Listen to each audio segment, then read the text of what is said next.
Hello everyone. आज मैं आपको अहोई माता की कथा तथा पूजन विधि सुनाती हूँ। ध्यान से सुनिए। यह त्योहार कार्तिक कृष्ण पक्ष अष्टमी को मनाया जाता है। जिस बार की दिवाली होती है, अहोई आठे भी उसी बार को पड़ती है।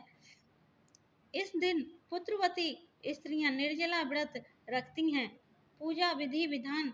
इस दिन बच्चों की माताएं दिन भर व्रत रख के सायंकाल दीवार पर अहोई माता का कैलेंडर चिपकाकर तथा उसके बच्चों के चित्र भी बनाए या छपी हुई अहोई का चित्र बाजार से मंगवाकर दीवार पर लगाकर पूजन करें तथा व्रत रखकर कहानी सुने। कहानी सुनते समय एक पट्टे पर एक जल से भरा लोटा रख लें। पूजा के लिए माताएं पहले से एक चांदी की अहोई बनाएं, जिसे स्याऊ कहते हैं, और उससे चांदी के 2 दाने मोती डलवा लें। जिस प्रकार गले में पहनने के हार में पेंडल लगा होता है, उसी की भांति चांदी की अहोई डलवा लें और डोरे में चांदी के दाने डलवा लें। फिर अहोई की रोली चावल, दूध व भात से पूजा करें।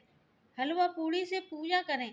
जल से भरे लोटे पर सतिया बना लें। एक कटोरी में हलवा तथा रुपए वायना निकाल कर रख लें और 7 दाने गेहूं के लेकर कहानी सुने। कहानी सुनने के बाद अहोई स्याऊ की माला गले में पहन लें।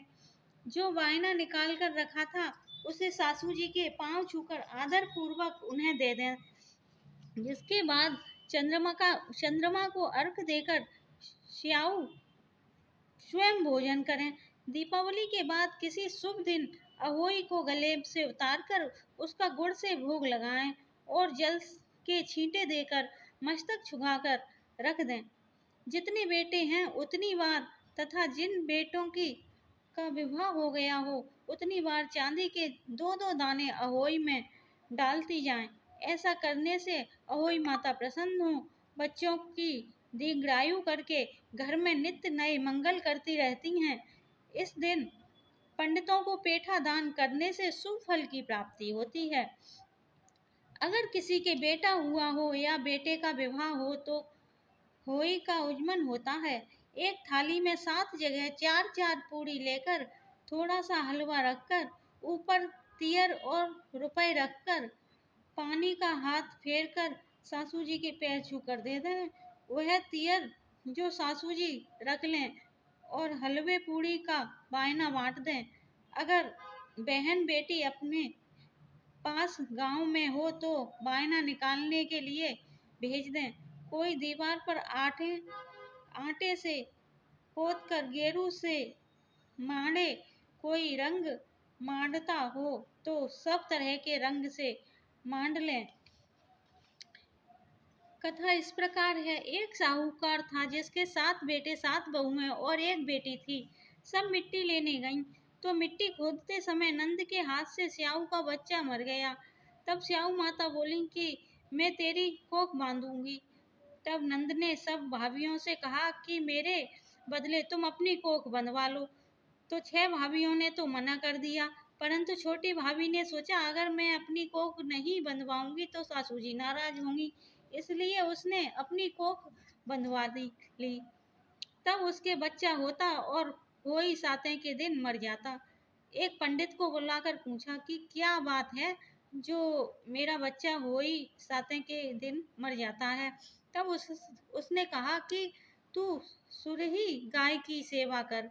सुरही गाय स्याऊ माता की सहेली है, वह तेरी कोख छोड़ेंगी, तब तेरा बच्चा जिएगा। वह सुबह जल्दी उठकर सुरही गाय का काम कराती। गौ माता ने सोचा कि आजकल कौन मेरी सेवा कर रहा है, मेरी बहुएं तो काम करती हैं, हुई लड़ाई करती हैं। तो गौ माता ने सुबह उठकर देखा कि साहूकार के बेटे की बहू है जो सारा काम कर जाती है। गौ माता बोली, तेरी क्या इच्छा है जो तू मेरा इतना काम करती है, मांगती है सो। साहूकार की बहू बोली, मुझे वचन दो। तो गौ माता ने वचन दे दिया। वह बोली कि स्याऊ माता तुम्हारी सहेली हैं और स्याऊ माता ने मेरी कोख बांधी है, सो तुम मेरी कोख छुड़वा दो। तब गौ माता ने 7 समुद्र पार अपनी सहेली के पास जाने लगी। तो रास्ते में धूप थी, वह एक पेड़ के नीचे बैठ गईं। थोड़ी देर में एक सांप आया और पेड़ पर गरुड़ पंखनी का बच्चा था, जिसको डसने लगा। तो साहूकार की बहू ने सांप को मारकर ढाल के नीचे दे दिया और बच्चे को बचा लिया। गरुड़ पंखनी आई और साहूकार के बेटे की बहू को चोंच मारने लगी। तो वह बोली कि मैंने तेरा बच्चा नहीं मारा, यह सांप तेरा बच्चा मार रहा था, मैंने बचा लिया। तब गरुड़ पंखनी बोली कि तू क्या मांगती है? वह बोली 7 समुद्र पार स्याऊ माता रहती हैं, हमको उसके पास पहुंचा दो।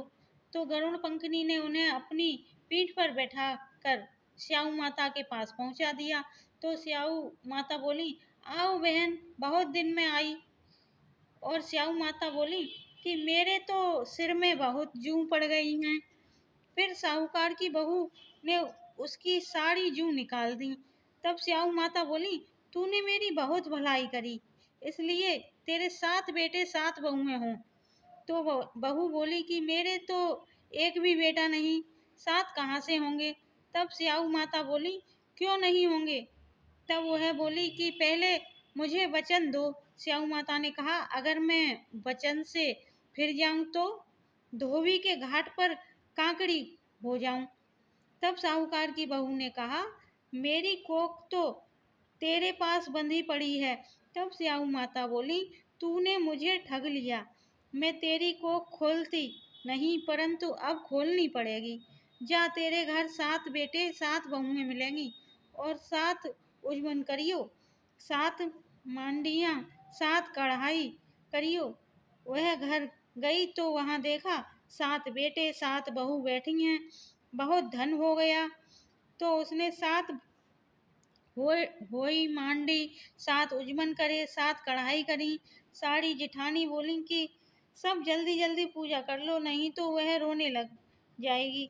थोड़ी देर में उन्होंने अपने बेटे से कहा कि तुम्हारी चाची रोई क्यों नहीं? तो बच्चों ने देखकर आकर बताया कि चाची के यहाँ होई मंड रही हैं। तब जेठानी भागकर गई और देखा कि कोख छुड़ा लाई है। तब वह बोली, तुमने तो कोख बंधवाई नहीं, मैंने बंधवा ली, परंतु स्याऊ माता ने दया करके मेरी कोख खोल दी है। स्याऊ माता जैसे साहूकार के बेटे की बहू की कोख खोली, वैसा कहते सुनते सब परिवार की कोख खोलती जइयो। जय स्याऊ माता, जैसे साहूकार के लड़के की बहू पर दया करी, वैसे सब पर दया करियो। जय माता की।